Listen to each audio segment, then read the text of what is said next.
एतावानस्य महिमा तो जायांश्च पूरुखः पादुश्च विश्वा भूतानि त्रिपादश्या मृतं दिवे नमो नमः। તમારા બધાનું સ્વાગત કરું છું આધ્યાત્મિક મહાશક્તિમાં।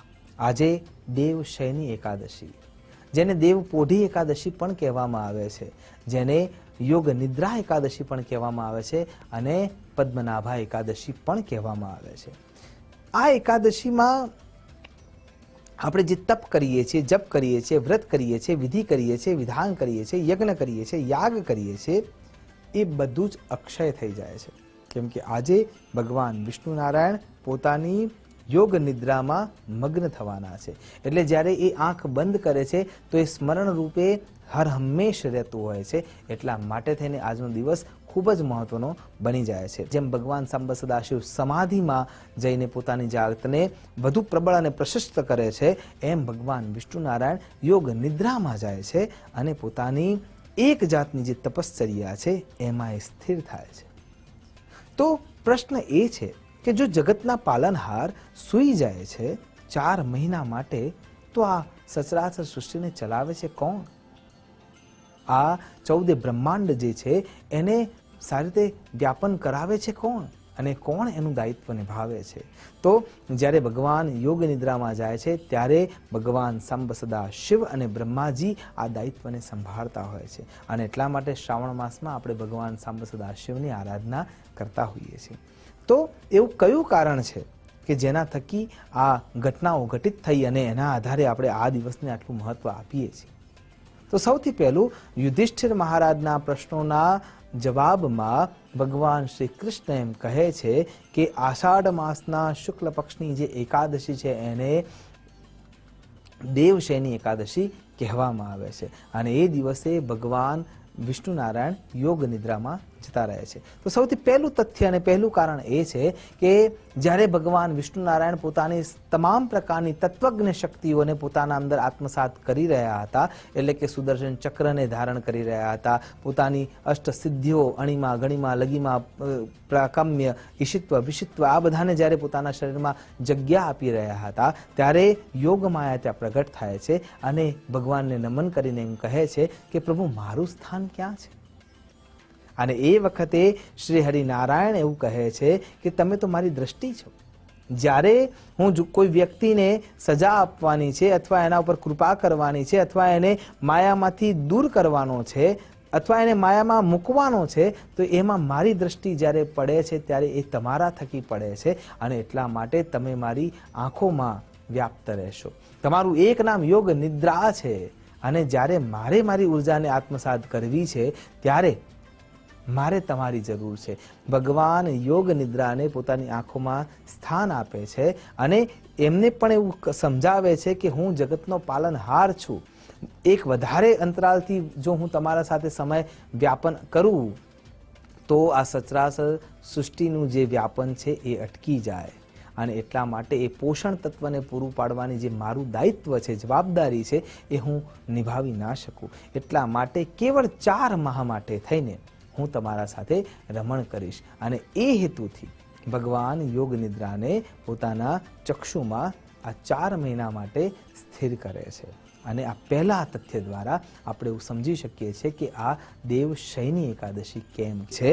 જો આપણે વિચાર કરવા જઈએ તો બ્રહ્માજીના મુખેથી વેદો પ્રગટ થયા, 4 વેદો દ્વારા યજ્ઞ યાગાદિ કર્મ થવાની શરૂઆત થઈ ગઈ અને એ વખતે શંખાસુર નામનો જે દૈત્ય છે, 2 મત મળે છે, કોઈ જગ્યાએ હયગ્રીવ નામ આવે છે ને કોઈ જગ્યાએ શંખાસુર નામ આવે છે। તો શંખાસુર નામનું જે દૈત્ય છે એ દૈત્યના મનમાં એમ થયું કે હું આ જો વેદોને લઈ લઉં તો રાજા મહારાજાઓ, દેવો, દનુજો, મનુજો અને તમામ પ્રકારના ઐશ્વર્ય શક્તિ પ્રાપ્ત કરનારા જીવાત્માઓ બધા જ મારા ગુલામ થઈ જશે।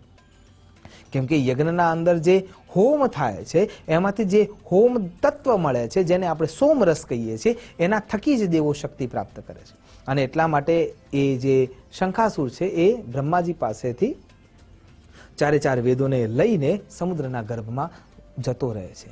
હવે એટલો પ્રબળ છે કે કોઈ દેવો ત્યાં સુધી પહોંચી શકતા નથી અને એ વખતે ભગવાન વિષ્ણુ નારાયણ અવતાર લઈને, હયગ્રીવ અવતાર લઈને અથવા મત્સ્ય અવતાર લઈને એનો વધ કરે છે અને મત્સ્ય અવતાર બે જગ્યાએ બે મત મળે છે, એટલા માટે બંને કહી રહ્યો છું.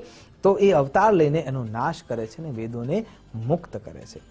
બલિ રાજા જ્યારે 100 યજ્ઞ કરવાનો સંકલ્પ કરે છે, શુક્રાચાર્ય એમને એ સંકલ્પ પૂર્ણ કરાવવા માટે 99 યજ્ઞ કરાવે છે અને 100મા યજ્ઞની શરૂઆત થાય છે ત્યારે ભગવાન વામન રૂપે ત્યાં આવે છે. વામન રૂપે આવ્યા પછી બલિ રાજાને પોતાના નાના પગથી 3 ભૂમિ જમીન માપવાનું વચન આપવા માટે બદ્ધ કરે છે અને સંકલ્પ કરાવે છે. અને સંકલ્પ કરાવ્યા પછી ભગવાન વામનમાંથી વિરાટ થાય છે અને પહેલા જ ડગલામાં એ પૃથ્વીથી માંડીને આકાશ તત્વથી માંડીને બ્રહ્મલોક એટલે કે 14 બ્રહ્માંડમાંથી જે 7 લોક છે બધા જ માપી લે છે. બીજા પગલામાં સચરાચર જગત બ્રહ્માંડ અસંખ્ય તારાઓ જ્યાં જ્યાં સુધી જે અનંત સૃષ્ટિ છે એ બધાને માપી લે છે. અને ત્રીજો પગ મૂકવા માટે ભગવાન કહે છે ત્યારે બલિ રાજા પોતાનું મસ્તક ઝુકાવીને એમ કહે છે કે હજી આ જગ્યા ખાલી છે. અને એ વખતે ભગવાનના માથા ઉપર પગ મૂકીને એને સૂતળ લોકનો રાજા બનાવે છે અને અષ્ટમ મનુ તરીકે પણ એ ભવિષ્યમાં સ્થાપિત થશે એવું વચન આપે છે. અને આટલા ખુશીના સમયમાં બલિ રાજાને ભગવાન વરદાન માગવાનું કહે છે ત્યારે એમ કહે છે કે જ્યાં હું છું ત્યાં મારા રક્ષક તરીકે તમારે હોવું પડશે. અને એટલા માટે ભગવાન આ જગ્યાએથી ચલિત થઈને બલિ રાજાના લોકમાં ત્યાં દ્વારપાલ તરીકે ઊભા થઈ જાય છે. પણ ભગવાનને એ પ્રમાણે ના રાખી શકાય એટલા માટે થઈને એ પોતાના નિજ પ્રાગટ્ય સ્થાનમાં લઈ આવે છે અને ત્યાં એમને સેવા શુશ્રૂષા કરીને આરામ આપવા માટે વિચાર કરે છે. બલિ રાજાની આ વ્યવસ્થા જોઈને એ લોક ખુશ છે, પણ બીજા જે લોક છે ત્યાં અવ્યવસ્થા થાય છે, કેમ કે એનું પાલન પોષણ કરવાનું કાર્ય અટકી જાય છે. અને એટલા માટે ભગવતી લક્ષ્મી રક્ષાબંધનના દિવસે બલિ રાજા પાસે જઈને એને રક્ષા સૂત્ર બાંધીને એમના બદલામાં ભગવાનને લઈ લેવા માંગે છે.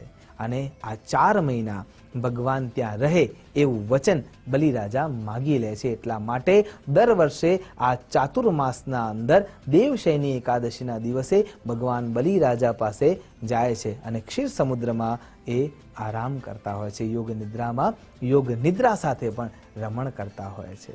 તો આ છે દેવશયની એકાદશી. અને દેવ શયન કરે તો જેમ મેં કહ્યું એ પ્રમાણે ભગવાન સાંબ સદા શિવનું દાયિત્વ બને છે અને ભગવાન બ્રહ્માજીનું દાયિત્વ બને છે. પણ કોઈ એક ઘટના થકી આ કાર્ય ક્યારેય થયું નથી અને એટલા માટે આનાથી પણ વધારે ઘટનાઓ ત્યાં વિદિત જ છે.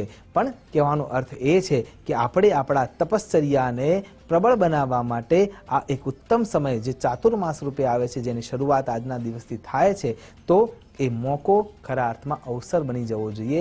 એ જ અભ્યર્થના સાથે કે ભગવાન શ્રી હરિનારાયણની અનુકંપા પ્રાપ્ત કરવા માટે, ભગવાન સાંબ સદા શિવની ઉર્જા પ્રાપ્ત કરવા માટે અને ભગવાન બ્રહ્માજીનું બ્રહ્મત્વ પ્રાપ્ત કરવા માટે આપણને સુયોગ્ય સમય મળી રહ્યો છે, એનો આપણે સદુપયોગ કરી શકીએ અને ઈશ્વરનું સાનિધ્ય લઈ આપણે આપણી જાતને શુદ્ધ કરી શકીએ. એ જ અભ્યર્થના સાથે નમસ્કાર. અસ્તુ સદા શિવોહમ. નમો નમઃ.